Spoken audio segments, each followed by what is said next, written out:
He had just finished school and was about to go home when a man in front of him slipped and everything he was carrying scattered on the ground. Out of kindness, Jack immediately stepped forward to help him pick it up. I am a part-time magician. Would you like to see a magic trick?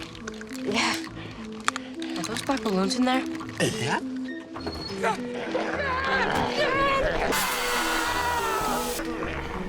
When Jack woke up again, he found himself locked in a basement by the man. 5 other boys had been victims before him. After threatening Jack, the man turned and left. Seeing this, Jack rushed toward the iron door, trying to escape but couldn't open it. Panicking, he returned to the room, trying to find another way out. At that moment, Jack suddenly spotted a black telephone on the wall. Realizing he could make a distress call, he hurried over, only to find the phone line had already been cut. Jack collapsed, crying out in despair, but the sound was trapped inside the basement, unable to escape. Despair gnawed at his heart. As he sat on the bed, lost in thought, the phone suddenly rang behind him. The sound scared him, making him retreat in fear, but after hesitating, he went forward and answered the phone. It was Bailey, the first missing boy. Bailey said there was a loose tile in the hallway floor, which could be used to dig a tunnel and escape. As soon as he finished speaking, the call was disconnected. Meanwhile, the police were searching everywhere for Jack. His sister, however, had a strange dream. In the dream, she saw the missing boys, and Jack continuously shouting from behind a door. Waking from the nightmare, she rode her bicycle around the town, searching for that door. On the other side, Jack successfully found the loose tile and began digging the tunnel downwards, pushing the excess dirt down the toilet to flush it away.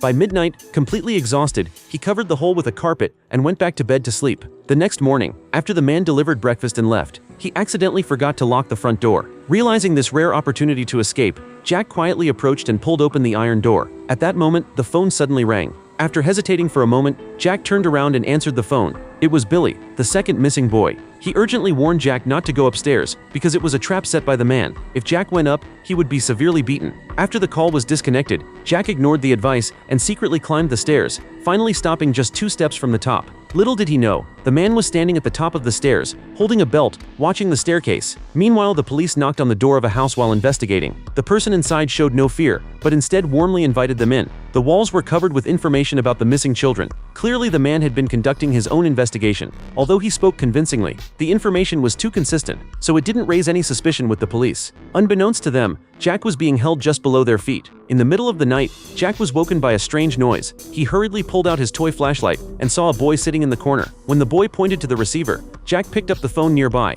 It was the third missing boy, Sully. He had carved the password for the upstairs door into the wall. If Jack had the chance to reach the front door, perhaps he could escape. Jack walked up to the wall and found the numbers. Seeing hope within reach, Jack decided to take a wild gamble. The phone kept ringing, the light left behind by the other boys with their lives. Facing the unknown door ahead, was it a chance for survival or a trap? Jack had no choice but to take a final risk.